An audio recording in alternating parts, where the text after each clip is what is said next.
Whistler is located a beautiful 2-hour drive away from downtown Vancouver.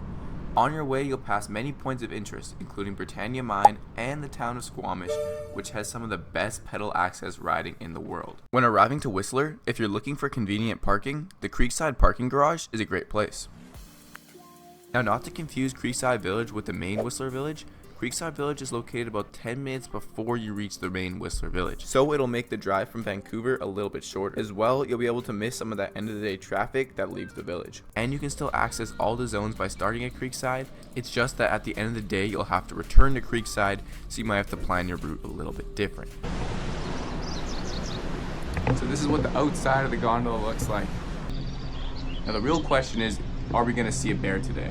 Something I kind of try to preach in all my videos is properly warming up and stretching. It's kind of hard to do while walking. But now transitioning into talking about the different zones at the Whistler Bike Park. So the park is made up of 4 major zones, including the Fitzsimmons zone, the Garbanzo zone, the Peak zone, and the Creekside zone. First time at the bike park this season.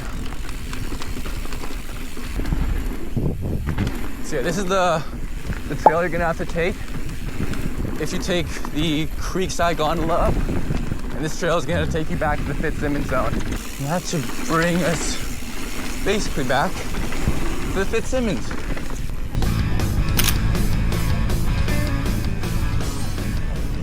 The Fitzsimmons zone is definitely the most popular, and it's definitely where you're going to see the longest lift lines. This zone is where some of the most iconic jump trails are, including Crank It Up, A-Line, and Dirt Merchant.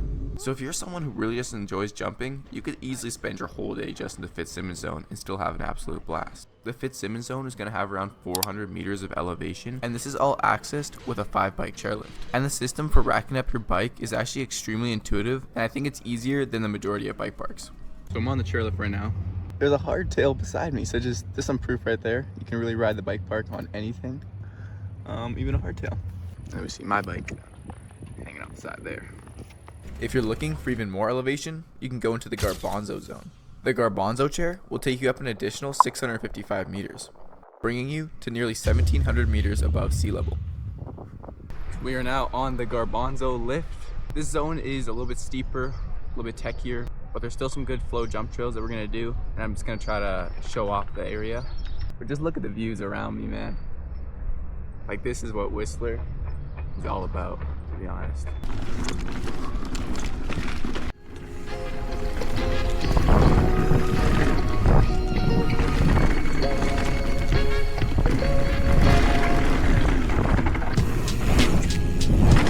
Nice. Wow. Woo. That went fast.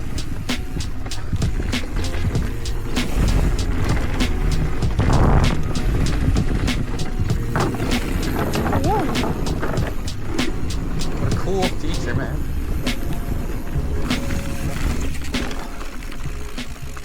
So yeah, about halfway down Blue Velvet is where you'll find the infamous Filthy Ape rock roll. And yeah, it's what's right in front of me. It is way steeper in person. And there's some other lines kind of over here I'm sure people have ridden.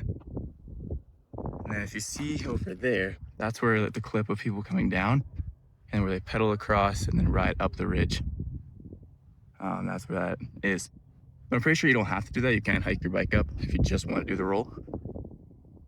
But yeah, this is still quite a bit out of my pay grade. Might be a next season thing. And then I don't know if you can see that over there. There's the Oakley hip on Whistler, right there. And then for reference, that's where Filthy Ape is. Back to Blue Velvet.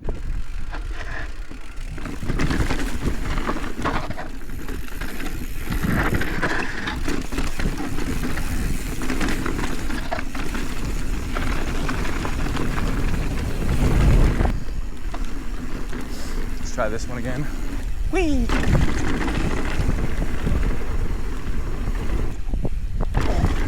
A little bit back heavy, but I'll step down. Easy. This one into the berm. Little double. Up on here. That was good. I came in.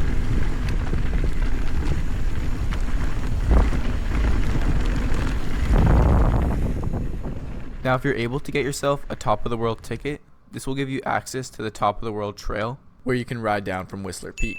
I haven't ridden this trail yet, but it's definitely a trail I'm going to do one day, so subscribe to see that. The last zone we're going to talk about is definitely not the least, and that's the Creekside zone. Majority of the trails you'll find in the Creekside zone are more lush single track with not too many built up features, but it's still a great area. This might be an unpopular opinion, but I actually really enjoy ending my day by riding through the Creekside zone. I find the trails are a lot more laid back there and there's a lot less riders around, as well as the trails just being really pretty. There's this natural waterfall you get to ride over. Isn't this cool? Yo! And it's just my favorite way to end the day. When it comes to your bike, as I showed in the previous clip, you can really ride anything in the bike park, but as I've said before, I'd really recommend at least 150 millimeters of travel, just because anything lower than that, you're really going to be feeling it towards the end of the day, especially with all the braking bumps. Another thing I'd like to mention, since Whistler is an international destination, a large majority of riders will be riding for multiple days. If this is you, it might almost be better to rent a bike. Not only is flying with a bike expensive and unpractical, but the Whistler bike park can be pretty hard on your bike. So before you have a bunch of broken components, it might be easier to just rent a bike. And the good thing with Whistler is there are many different rental shops spread out throughout the village, but occasionally I have seen them run out of rentals for the day. So if you're planning a trip in advance, I'd recommend renting in advance as well, just to make sure you have your bike.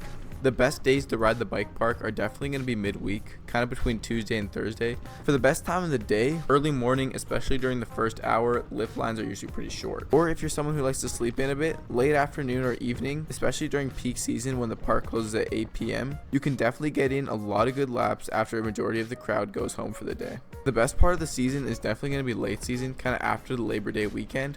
School's back in session, fewer tourists and shorter days mean fewer crowds. The one downside is the braking bumps can start to get pretty bad. Now in terms of infrastructure, Whistler is massive. With many different options for food and après and a vast amount of retail stores, the Whistler Village is definitely something you should try to put some time aside for to fully explore. And because of the great size of the village, you can find some affordable lodging if you know when to look.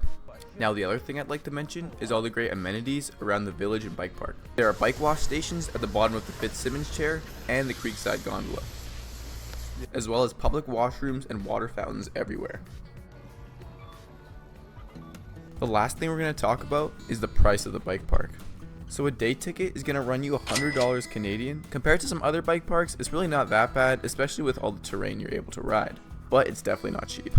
Once you pay this, you have the option of either getting a reusable RFID card that will be scanned every time you get on the lift, or you can load the pass onto your phone and have them scan your phone every time you get onto the lift. Just whatever works better for you. I hope you got some value out of this video, and I've truly only shown a small glimpse of the Whistler Bike Park. So I encourage you to book the trip to Whistler and explore it for yourself.